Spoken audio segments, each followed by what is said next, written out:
Hello, this is the Provoked Prawn, and this is Prawn News, the latest tech news that I found interesting, so hopefully you will too. And links to the full stories are down in the description. And yes, it's been a while since I've made one of these videos, if you like watching my stuff. But I'm getting back into it because I've been very busy recording other things and haven't had time to produce my normal videos. And frankly, there's lots of weird and wonderful news out there at the moment, so I just wanted to get into some of that.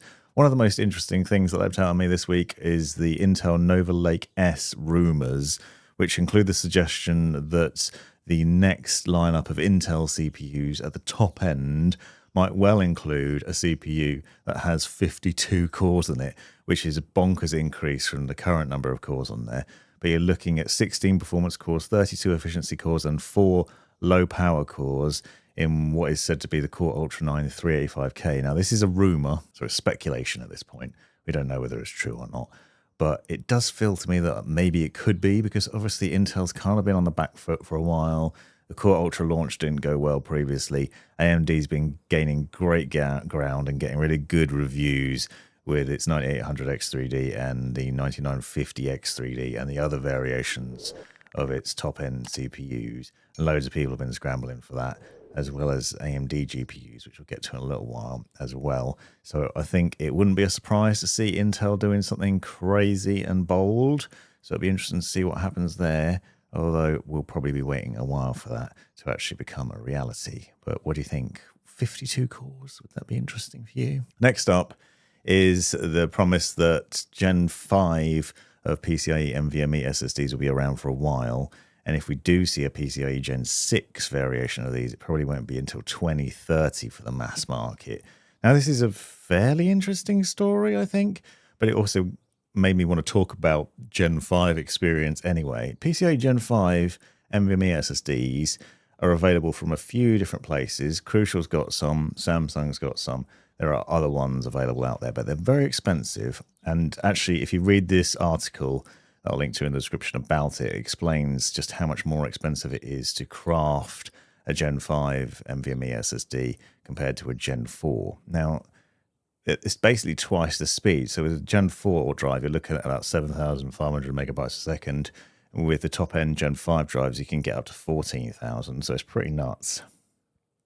But with some heavy caveats, because I've actually done some videos recently basically showing you how hot Gen 5 drives can run and how much of a problem that can cause, and how you need to think about whether you're getting a NVMe SSD with a built-in heat shield or whether it's better to use your motherboard heat shield. I've done some testing to show it depends on the motherboard and the thickness of the heat shield and how good it is, but how much of a negative impact it can have if it gets too hot.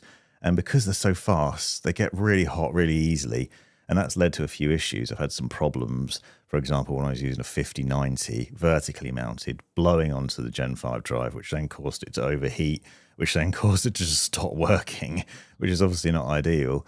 So there's a lot of implications to Gen 5. It's also very expensive. So for some people, you might not see a massive benefit in terms of the speed difference in your machine, and also the expense. It might be worth just getting Gen 4 because it's easier, it doesn't run as hot, and other things. So it's not a surprise that the industry is not that keen on making Gen 6 because the uptake for Gen 5 hasn't been that strong.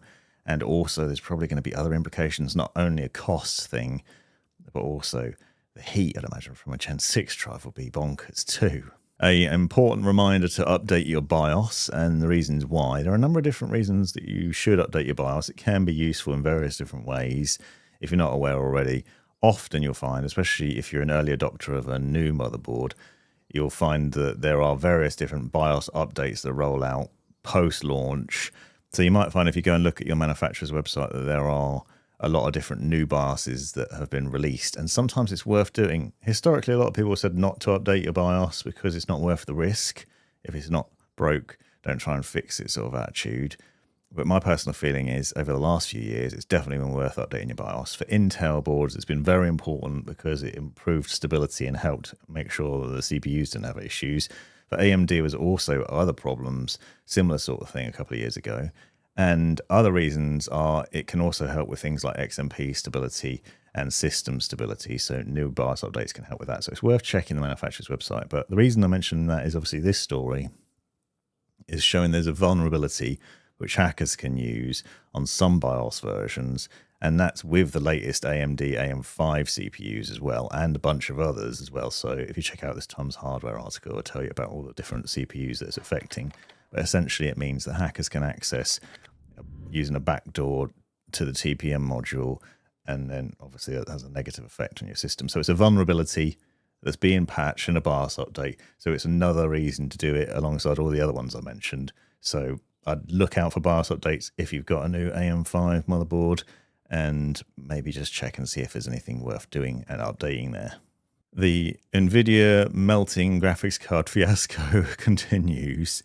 And I mean, there's a lot of stories about this when I was doing my Prawn news a while back, and it continues on now, but in a ridiculous way. So this article is actually about how this company has released a new GPU which basically changes color to let you know if there's a problem.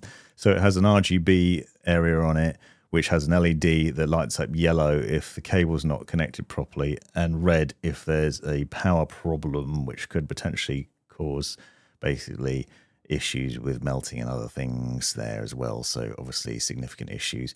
But it's got to that stage, it's so ridiculous that you have to have a light on your GPU now to let you know whether there's a problem. Now, things are not great in the NVIDIA world. I think it's worth noting. I've seen a lot of problems myself. I had issues with the 4090, and I wanted to point this out because I also made a video on how to roll back your drivers with NVIDIA drivers because it was causing black screens on monitors a while back. This has ended up being a great performing video for me. It's done loads of views.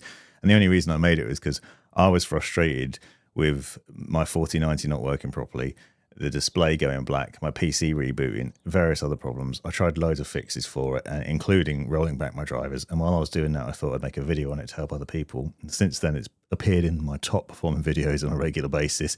So loads of people are watching this. And I'm seeing loads of comments of other people having issues with their NVIDIA GPU causing similar issues. And it's across all of the older generations. And it seems like NVIDIA doesn't care as much about gaming GPUs as it used to. It's more focused on the AI stuff now. And this is causing problems for us gamers that are trying to run the machines and just having issues. Now, I've switched to AMD to the 9070 XT, and it's been a good experience. It's not been as good for video editing, I'll admit. It's not as good in DaVinci Resolve, and I want to do a full review on that in the near future. But for gaming, it's been fine. You could argue it's not as powerful as a 4090. It's a lot cheaper, but my screen doesn't go black. My PC doesn't randomly turn off, and I'm able to happily game. So it's been a real frustration for me, and I know a lot of other people have had the same issues, so it's a real shame to see this going on. Now, this story about MSI's power supply units is pretty interesting. So I actually experienced this myself because I actually got an MSI power supply for testing, and I think I even did a video on why you need to watch out when you're buying something that you've got the right parts in it, because basically MSI has supplied a certain number of cables with its power supply unit, as you can imagine would happen, and made an assumption that because people are buying a high-end GPU and a high-end power supply unit, that they're going to want the 12-volt high power connector or the 12-volt 2x6 power cables and connectors. And so you get that supplied in there to obviously plug into a 50 series or 40 series GPU from NVIDIA. But what they didn't supply was a lot of the standard 8-pin PCIe power cables. In fact, some of these power supply units only include one 8-pin PCIe power connector. Now, when I was using the power supply in the build that I was doing, this was immediately obvious as a potential problem, because if you are trying to use fans like Leland's fans or NZXT's fans or Corsair's fans, some of them require the power connector on the controller that requires an 8-pin PCIe power connector. So if you're using that and using a GPU that maybe has 8-pin power connectors, you're not going to have enough cables. Even if you're using an NVIDIA GPU with that power cable, and maybe you end up with two controllers in your system, you suddenly haven't got enough 8-pin PCIe power connectors. If you buy that power supply and it's a high-end one, so we're talking like 1,000 watts or 1,250 watt power supply unit, and you also pair it with a 9070 XT instead of a NVIDIA GPU, those 9070s have 3 power connectors required on them, 8-pin PCIe power connectors. So that power supply actually wouldn't work with your system. So MSI's solution to that is that if you ask them, you can get a power cable sent to you, which is actually a 16 pin, so the 12 volt 2x6 power cable connector on one end, which is meant to plug into the power supply, and then two 8 pins on the other end with a Y splitter basically going in. So you then have 3 8-pin PCIe power cables available to you to be able to plug those in, which is bonkers.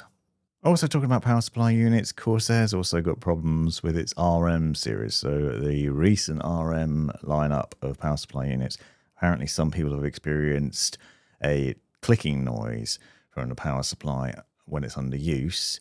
And Corsair have said that it's not an issue and it's safe, but if you do experience it, they will give you another one if you get in touch with them. So this is to do with an issue of basically the clicking sound is the frequency of the power going into the resonant tank and a component used to store the energy produced by switching the MOSFETs. As the load of the power supply changes, the frequency is modulated between switching MOSFETs at a near zero voltage to increase efficiency. Doesn't mean much to me. I'm not that versed in how power supplies work, I'll be honest. But essentially what that results in is a bit of a clicking noise, which is apparently safe, but obviously could be quite irritating if you're hearing a loud clicking noise from your PC when trying to use it, and maybe potentially worrying. So if you've got one of the new RM power supply units, get in touch with Corsair and they'll sort you out with a new one. Steam has made an update to its FPS counter. Now this is a nice thing because I've been using it for a while. In Steam settings, you can turn on an FPS counter, which you can choose where it appears on the screen, so you can keep an eye on how your FPS is in games. But now on the beta version of Steam, which is fairly easy to get into, you can just click a few settings under the settings tab, and then it will download an update and relaunch. You can then put on a more aggressive sort of information display, which will tell you your real frame rate, your framegen frame rate, so that's the fake frames, you know, from DLSS and things like that, and other data immediately available on the screen, and you can choose where it's going to go. But that's basically showing a lot more information about what's happening, and it's quite nice because it's like the alternative to MSI's Afterburner readouts or something you might get with NVIDIA through their tools, so you can see a lot more what's happening with your system really easily and at a glance. It's going to be handy for me as a reviewer and user of things, but also it's just good for users. I'll do a separate video on how to set it up. It's very easy, and if you're in the Steam beta already, you just click a couple of settings and you can get that going. One lucky PC builder has paid $146, which I think is Canadian, for a NVMe SSD, so Samsung's 990 Evo Plus, and then got 9 in a box from Amazon instead of 1. So obviously they're pretty happy with it, and they went and posted it on Reddit. Now this story basically talks about how this is good because they can sell them or use them or whatever else. Now, I don't know about in other countries, but in the UK that would be theft if you realised that you had more than you should have and you didn't just get in touch with Amazon and tell them that that was the case, because those 8 other spare ones should have been returned, really. Maybe I'm too good a boy, but I definitely would send those back. And if I was planning on keeping them, I definitely wouldn't post it on Reddit and announce to the world that I got a bunch of free NVMe SSDs, especially when Tom's Hardware says they're worth $1,800 instead of the $146. No, instead of $200 Canadian that you paid. So that's quite an increase in free products. Now, if Amazon said it was fine to keep them, that'd be a different story, but it's technically theft, so don't do this. My suggestion if you do get these things. Maybe I'm a goody two-shoes, but that's my opinion. Google is launching Search Live, which is basically putting like Gemini into Google search results. And I mean, if you've seen previous Prawn News episodes, you know how I feel about AI. It's going crazy. It's gone even crazier actually recently. I don't know if you've seen the trend of like videos of Bigfoot blogging, vlogs of Bigfoot or Stormtrooper videos or whatever else. There's been loads of AI, especially on TikTok. There seems to be absolutely loads of it, and it's getting more and more. But obviously Google's been on the back foot a lot. Yes, VO3 is actually where these videos are coming from, which is a Google product, and Gemini's been doing pretty well, but historically other companies have been beating them with the AI race and things like that. So now Google's doing more. I mean, people are also using ChatGPT rather than using Google search results, which as an older man with grey hair is crazy to me because Google's a term. It's been a verb to Google things, but my kids just say search it up or search for it rather than Google it. So that's a norm now. I reckon ChatGPT would probably become a verb in some way or other, but people are using AI instead. So Google definitely needs to do this, but there's a way that you can get this AI mode in search results now, and Tom's guide explains how, but basically means we're going to... I reckon that ChatGPT will soon become the verb because it seems to be like the norm for people to be using. Indeed, a lot of sort of comments I get and things on my YouTube channel and on Discord suggest that people are using AI to work out how to build PCs, for example, rather than Googling and looking for things, which is weird. But we're going to see more AI in Google search results and in general use there as well. So more and more AI all over the place.